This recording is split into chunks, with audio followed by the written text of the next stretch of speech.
Hello friends, welcome to my YouTube channel. আজকে আমরা যে টপিকটা পড়বো সেটা হচ্ছে ছোটো টপিক কিন্তু খুব ইম্পর্ট্যান্ট টপিক। সেটা হচ্ছে খলজি বিপ্লব সম্বন্ধে।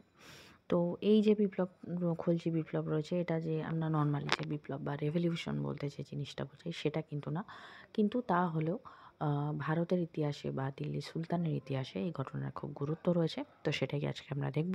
তো ভিডিওটা প্রথম থেকে শেষ পর্যন্ত দেখো। আর যারা চ্যানেলে ফার্স্ট টাইম ভিজিট করছো তাদের জন্য বলবো কিন্তু অবশ্যই চ্যানেলকে সাবস্ক্রাইব করো, কারণ এখানে হিস্ট্রি যে যাই এক্সামের জন্য প্রিপারেশন করো না কেন সেই সমস্ত হিস্ট্রি সিলেবাস ভিত্তিক একই সঙ্গে ক্লাস করানো হচ্ছে। প্রত্যেকের জন্যই কিন্তু এই চ্যানেলে কিছু না কিছু ইনফরমেশান রয়েছে।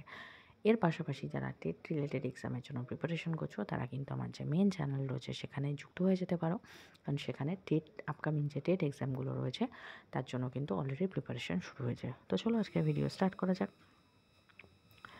তো খলজি বিপ্লবের যে প্রেক্ষাপট যেটা বলতে পারি সেটা কিভাবে শুরু হয়েছিল।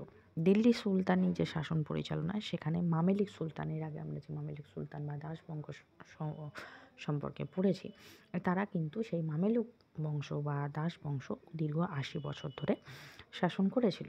এবং এই শাসনতন্ত্রের অন্যতম যেটা বৈশিষ্ট্য ছিল সেটা হচ্ছে তুর্কিদের জাতিগত শ্রেষ্ঠত্ব ও একাধিপত্য স্থাপন করা, কারণ মামেলুক সুলতানরা প্রত্যেকেই কিন্তু তুর্কি বংশজাত ছিলেন। তো সেই হিসেবে অতুর্কীয়, ভারতীয় এবং বহিরাগত অন্যান্য, মানে তুর্কি নয় অথচ ভারতীয় এবং বহিরাগত যারা মুসলমান ছিলেন তারা কিন্তু তুর্কিরা যে পরিমাণ দিল্লি সুলতানিতে যে ফেসিলিটিগুলো পাচ্ছিলেন তারা সেগুলো পাচ্ছিলেন না বলে তাদের মধ্যে কিন্তু একটা চাপা ক্ষোভ সৃষ্টি হচ্ছিল। এবং সেই সুযোগই যখন তাদের হাতে আসে, যখন গিয়াসুদ্দিন বলপদের মৃত্যু হয় এবং তারপর তার দুর্বল ও অযোগ্য উত্তরাধিকারীরা দিল্লির সিংহাসনে বসেন এবং সেই সুযোগে যে অচলাবস্থা সৃষ্টি হয় তার ফলে মামেলুক বংশের পতন ঘটে এবং নতুন করে ভারতে নতুন এক রাজবংশ বা নতুন বংশ বা নতুন সুলতান আসে এবং এই ঘটনাটাই খলজি বিপ্লব হিসেবে পরিচিত। তো ঘটনাগুলো কী কী সেগুলো এবার আমরা দেখে নেব। গিয়াসুদ্দিন বলবনের মৃত্যুর পর তার পৌত্র অর্থাৎ তার পুত্রের পুত্র কায়কোবাদ ১২৮৭ খ্রিস্টাব্দে মাত্র ১৭ বছর বয়সে দিল্লির সিংহাসনে বসেন। তিনি ছিলেন খুবই বিলাসপ্রিয় এবং ইন্দ্রিয়পরায়ণ। তার ফলে কি খুব সহজেই তিনি কিন্তু তার সাম্রাজ্যে অরাজকতার সৃষ্টি হয়। তিনি শাসন ক্ষেত্রে সেরকম পারদর্শী ছিলেন না, ফলে সাম্রাজ্যের মধ্যে একটা অচলাবস্থা দেখা যায়। এই সুযোগে সমস্ত শাসন ক্ষমতা নিজামুদ্দিন নামে এক ব্যক্তি, তিনি তার সমস্ত ক্ষমতা কুক্ষিগত করেন। অর্থাৎ সামনে কায়কোবাদ থাকলেও মেন যিনি পাওয়ার যার হাতে ছিল তিনি হচ্ছেন নিজামুদ্দিন নামে এক ব্যক্তি। এই নিজামুদ্দিন নামে এক ব্যক্তি যখন তার হাতে সমস্ত ক্ষমতা নেন তখন তারা সেই আমলে যারা পুরাতন অভিজাত ছিল তারা অসন্তুষ্ট হয়। তারা কি করেন, তাকে ক্ষমতাচ্যুত করার জন্য বিভিন্ন ষড়যন্ত্রে লিপ্ত হয়।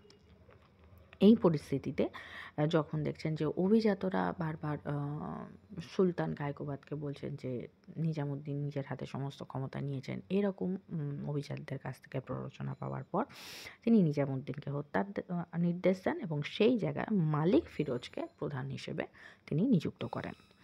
ক্ষমতা পেয়ে মালিক ফিরোজ সমস্ত গুরুত্বপূর্ণ পদ থেকে তুর্কিদের অপসারিত করেন এবং সুলতান সেই সময় পক্ষাঘাত অর্থাৎ প্যারালাইসিস হয়ে পড়ে যাওয়ার যখন সম্পূর্ণ শয্যাশায়ী হয়ে পড়েন তখন কিন্তু যে ব্যবস্থা, প্রশাসনিক ব্যবস্থা, সেটা কিন্তু আরও জটিল হয়ে পড়ে। এই সময় তুর্কি যারা অভিজাত ছিল তারা কায়কোবাদের শিশুপুত্র অর্থাৎ তুর্কি যারা এতদিন ধরে ছিল তারা কি চাইছিল যে তুর্কির শাসনই অক্ষত থাকুক।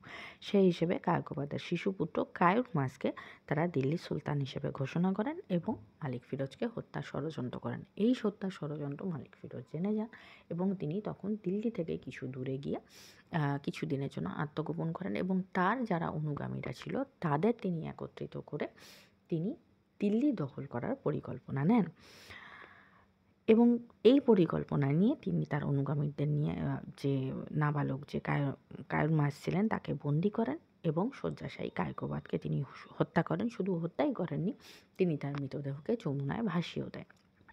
এরপর ১২৯০ খ্রিস্টাব্দে মালিক ফিরোজ জালালউদ্দিন ফিরোজ খলজি নাম ধারণ করে দিল্লির সিংহাসনে বসেন এবং খলজি বংশের সুলতানি শাসনে প্রতিষ্ঠা করেন। বিভিন্ন ঐতিহাসিকদের মতে এই যে তুর্কি থেকে অতুর্কি যে শাসন বা খলজিদের যে এই যে শাসন, দীর্ঘ মামেলিক বংশের উচ্ছেদ ঘটিয়ে নতুন করে সুলতানি শাসনের প্রতিষ্ঠা করা, এই ঘটনাটাকে খলজি বিপ্লব বলা হয়। তো এই খলজি বিপ্লবের গুরুত্ব কী? খলজি বিপ্লবের বা খলজিদের উত্থানের প্রধান যেটা প্রভাব বা গুরুত্ব সেটা হচ্ছে দাস বংশ, অর্থাৎ দিল্লি সুলতানি তথা ভারতের দাস বংশ এবং তুর্কিদের আধিপত্যের পরিবর্তন ঘটে বা অনেকাংশে ক্ষমতা খর্ব হয়। ভারতীয় মুসলমানদের কর্তৃত্বের উত্থান ঘটে। অতুর্কিদের মুসলমানদের ক্ষমতা দখল একটি সফল গণ অভ্যুত্থান বলা যায়, কারণ তারা দীর্ঘদিন ধরে ক্ষমতা ভোগ করছিলেন এবং ক্ষমতার অনেক ক্ষেত্রে অপব্যবহারও করছিলেন, যেটা জনগণের মধ্যেও অসন্তোষের কারণ ছিল। এবং সেই হিসেবে এই যে জালালউদ্দিন খিলজি বা ফিরোজ মালিক যাই বলি না কেন, ইনি কিন্তু নিজ ক্ষমতা বলে উঠে এসেছিলেন, যে তিনি কোনো অভিজাত থেকে উঠে এসেছিলেন তা নয়। তাহলে সেক্ষেত্রে এটাকে একটা গণ অভ্যুত্থানও বলা যেতে পারে। সিংহাসনে ক্ষমতা লাভের প্রধান উৎস এক্ষেত্রে হয়েছিল সংখ্যাগরিষ্ঠ অভিজাত এবং শক্তিশালী সেনাবাহিনীর সমর্থনের দ্বারাই কিন্তু ফিরোজ মালিক তিনি কিন্তু ক্ষমতা দখল করেছিলেন।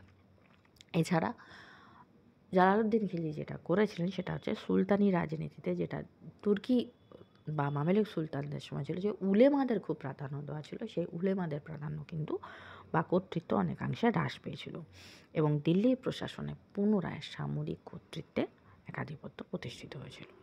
তো আজকের ভিডিও এই পর্যন্ত। যদি ভিডিও ভালো লেগে থাকে তাহলে অবশ্যই ভিডিওকে একটা লাইক করো, যারা চ্যানেলে নতুন চ্যানেলকে সাবস্ক্রাইব করো, আর সাবস্ক্রাইব বাটনের পাশে থাকা যে বেল আইকন রয়েছে সেখানে অলে ক্লিক করো, তাহলে যখনই আমি কোনো নতুন ভিডিও তোমাদের জন্য আপলোড করব তার নোটিফিকেশন তোমাদের কাছে পৌঁছে যাবে।